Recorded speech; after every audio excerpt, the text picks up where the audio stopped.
de cuestión inmobiliaria, le digo, eso es tema de Sarita.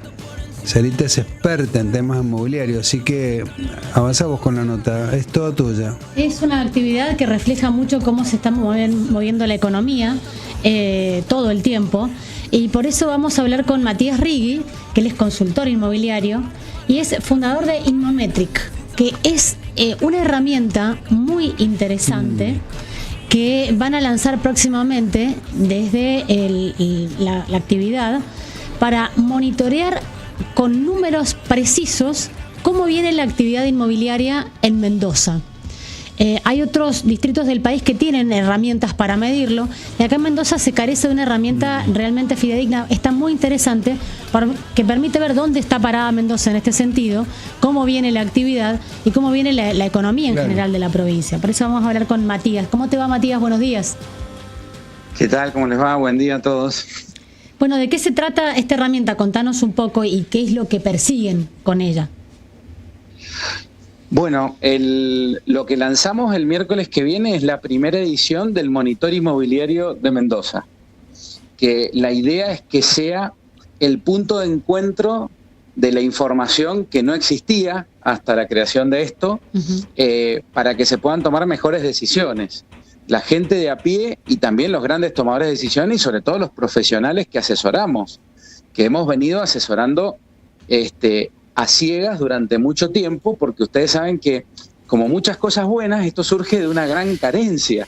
En Mendoza no tenemos datos oficiales, como en todas las demás provincias, ¿no? Yo ayer, por ejemplo, recorría todas las publicaciones nacionales, ¿no? Infobae, Clarín, todos los diarios nacionales, y se publicaron la cantidad de escrituras de porteñas, ¿no? Sí. Y se desagrega cómo fue la mejor 41 meses consecutivos de aumento de escritura, la mejor cantidad de hipoteca de los últimos 10 años. Bueno, eso en Mendoza no existió nunca. Entonces, nosotros lo que hicimos con un grupo de profesionales, esto es lo lindo, que no es una iniciativa de una persona o de un grupito, sino es un grupo muy numeroso de profesionales que dijeron, bueno, pongámonos manos a la obra. En este caso, corredores inmobiliarios muy serios, digamos, apasionados por tomar decisiones en base a datos y dejar de manejar el avión con los ojos vendados, porque cuando una persona te dice, ¿me conviene hacer este edificio acá? ¿Me conviene hacer este barrio? ¿Se va a vender? ¿En cuánto se va a vender? ¿Y uno con qué opina? Y con la experiencia personal, con la práctica, con la pericia que uno puede tener, pero eso está sujeto a un margen de error enorme de subjetividad, ¿no? Entonces, lo que queríamos era generar una base de datos. Venimos trabajándolo desde el 2023, o sea que ya tiene 2 años y medio de madurez, y llegó el momento de compartirlo con todo Mendoza. Por eso ahora se llama Monitor Inmobiliario de Mendoza, y se han integrado muchas otras personas y grupos e instituciones, ¿no? ¿Cuáles son? A ver, sé que la primera presentación la van a hacer el miércoles que viene con los primeros datos oficiales consignados, pero en términos generales, más allá de los datos del informe, ¿cómo estás viendo la actividad en cuanto a compra-venta y en cuanto a alquileres? La pregunta básica. Muy bien. En cuanto a compraventa, todos los indicadores es de una recuperación moderada.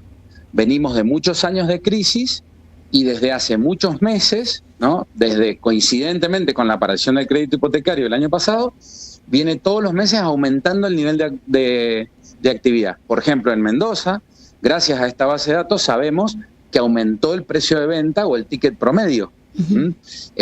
Viene aumentando del 2023, aumentó el 2024 y ahora en el 2025 es el aumento más grande que ha tenido.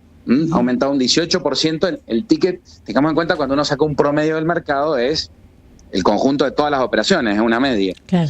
Y con lo que me preguntabas con respecto a alquileres, se ha dado un fenómeno muy, muy loco. Porque, ¿se acuerdan cuando se derogó la ley de alquileres que tenía el mercado en muy malas condiciones? Claro. Hubo un aumento de la oferta impresionante. Eso también lo tenemos medido. En Mendoza, concretamente, si nos posicionamos en casas, aumentó el 400%. 407, Andrés, para ser más preciso. Y en departamentos, 380. Numerazo. Y eso fue en solo 6 meses. ¿Qué pasó?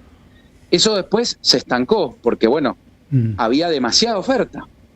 Entonces, ¿Qué pasó? Benefició a los inquilinos, porque los inquilinos que antes pobres estaban desesperados y alquilaban lo que podían porque no había que alquilar, tuvieron un montón de opciones. Eso ahora, estabilizó Matías, los precios. Discúlpame. Sí.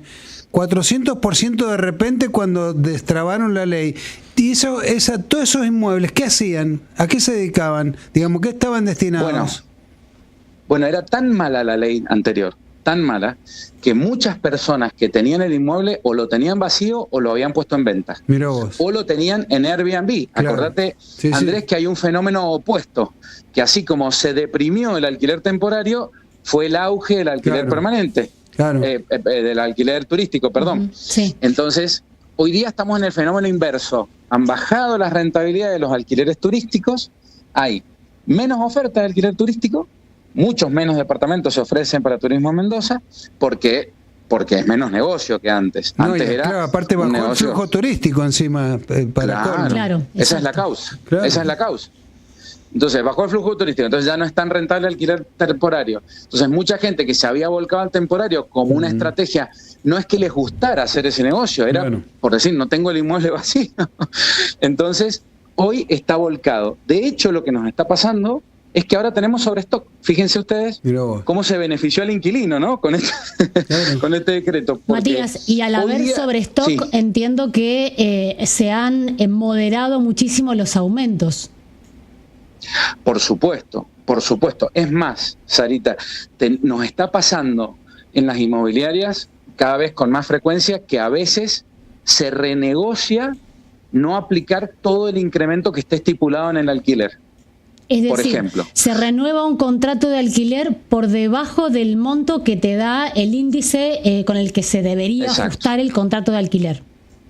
En algunos casos, el inquilino pide esa negociación y es razonable, y muchos propietarios lo están aceptando. ¿Por qué? Porque el inquilino te dice, mira, en el mismo edificio, departamentos idénticos que están vacíos, se están ofreciendo más barato de lo que a mí me toca con el incremento. Entonces, me mudo. ¿Por qué? Bueno, porque es el fenómeno del sobrestock. Lo contrario de lo que les pasaba a los inquilinos cuando había escasez, que les pedían un 30% más de lo que valía un alquiler y no tenía otra opción, lo tenía que hacer porque no había otro alquiler en el barrio, por ejemplo. Claro, ahora, entonces, bueno.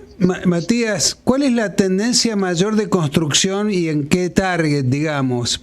A ver, ¿por qué te lo pregunto? Donde yo vivo, zona Luján, Maipú, es un auge de emprendimiento de barrios cerrados, todo barrio cerrado. Sí. Y por otro lado hay complejos, que se me ocurre, los Vistacruz, que están ahí cerca de Palmares, que están en la tercera etapa del tercer edificio. Entre esos dos rubros, te menciono dos rubros como ejemplo. ¿Cuál es la tendencia mayor hoy de construcción? Y hoy día los desarrolladores se han tenido que refugiar en el segmento ABC1, no tanto porque les guste, sino porque era el único que les podía comprar. Claro. Recordemos que el crédito hipotecario recién se reactivó en abril del año pasado y para inmuebles usados. Claro. Entonces, el constructor que le vendría muy bien tener crédito para la construcción, no lo ha tenido. Entonces se quedó solo con el cliente que le podía pagar contado. Y hoy día, ¿quién es el que le puede pagar contado una suma tan grande? Y le estamos vendiendo a la gente de segmentos más elevados, de ingresos más elevados. Entonces, los dos que vos mencionaste son edificios de lujo y barrios privados, a los que no accede la clase media. Hoy la clase media, Andrés, está 100% comprando usados, por eso se está cayendo el stock de usados. Estamos teniendo, al revés de los alquileres, ¿viste?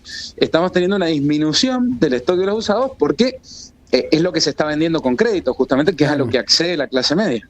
Eso que vos planteas se refleja muy bien en una nota que hizo Analía Doña en el Diario 1, a partir de un dato que nos daba la Municipalidad de Capital, que en todo el circuito en torno a la Emilio Civit y a la calle Sarmiento de Ciudad, se están construyendo en este momento cerca de 14 torres, todas de oficinas o departamentos, todo ABC1, como vos bien decís. Se está renovando mucho esa zona con ese target, digamos, de poder adquisitivo, que es el que podría acceder sin crédito, que esto es lo que todavía no se reactiva del todo. Exactamente. Por eso también esta noticia que llega esta semana pasada de la reglamentación de las hipotecas divisibles, que es bueno que le digamos a la audiencia, no vayan a ningún banco a preguntar por esto porque todavía no existe. Claro. Es decir, los bancos no han lanzado, a nosotros nos llenan de preguntas a través de las redes sociales y todo. Bueno, ¿y cuántos ingresos tengo que tener para acceder a ese crédito de la hipoteca divisible? No, mire, no, claro. recién se están generando los marcos normativos. Hay que ver si los bancos tienen plata para prestar y quieren prestar así. Los que sí estamos ansiosos somos los del mercado inmobiliario, que necesitamos urgente poder financiar la construcción, y yo creo que la economía toda en su conjunto lo necesita, porque sabemos que para que un país salga adelante se tiene que reactivar la construcción, cosa que hoy día está en crisis la construcción. Y para que haya crédito se tiene que estabilizar la moneda y las cuentas tienen que cuadrar, porque si no, no la puede estabilizar. Sí. Hablando de la importancia de los datos, los oyentes de Niwi siempre están acostumbrados a tener mejor calidad de información. Vamos a adelantar un dato sorprendente, casi paradójico, que tenemos en el mercado, que lo vamos a anunciar recién en la semana que viene en la presentación, pero de por qué está en crisis la construcción. Miren, muy sencillo, si nosotros les mostramos las curvas de precios, en algún momento del año pasado las curvas se cruzaron y empezó a ser más caro el metro cuadrado en Pozo que el metro cuadrado a estrenar. Lo explicamos. Mira. Cuando yo compro en Pozo se supone que tengo que comprar más barato porque todavía no está terminado, ¿verdad? Está claro. Bueno, pero el constructor no me puede hacer el descuento porque su costo ha aumentado tanto que no puede bajar el precio. Entonces, renunciando a su ganancia y todo, tiene que vender carísimo porque es el costo de construcción. Y el inmueble que tengo al lado en un edificio terminado que me dan la llave mañana sale más barato. Eso lo vamos a analizar, por supuesto, con datos bien precisos, pero fíjense cómo empezamos como decías vos, Sarita, recién, qué lindo que es que Mendoza tenga esta herramienta, que por otro lado tengo que aclarar que es gratuita, que es colaborativa, ¿no? Porque todo esto está generado con datos que se van cargando por profesionales solo por el placer de tener los datos y poder compartirlos, y que es interdisciplinaria. Permítanme contarles que estamos muy sorprendidos porque no estamos invitando a nadie porque los cupos están totalmente agotados, se agotaron en menos de 48 horas y recibimos el apoyo del Colegio Notarial, del Colegio de Arquitectos de Mendoza, que incluso nos ofrecieron sus sedes para hacer la primera edición de este monitor, y creemos que es muy bueno celebrar, como ustedes decían recién, que podamos empezar a tomar decisiones en base a información confiable. A nosotros, imagínense cómo nos llenamos de deseo cuando vemos los datos de otras provincias. Rosario las tiene, Córdoba las tiene, Buenos Aires, Cava, y cualquier ciudad del mundo tiene información estadística confiable para tomar decisiones. Bueno, no estaba, la hemos creado, ahora va a empezar a estar. Muy bien. Matías, buenísimo, ya está hecho entonces la aclaración y veremos cómo funciona. Buenísimo la iniciativa. Gracias, Matías. Bueno, gracias a ustedes. Que tengas buen día. Buena nota, Sarita. Sí, Matías Rigui, consultor inmobiliario, anunciando la creación del impulsor del monitor inmobiliario de Mendoza. Quiero leer un tuit que publicó el gobernador hace poquito, que me parece importante porque tiene que ver con la salud. Dice Alfredo Cornejo: un hito para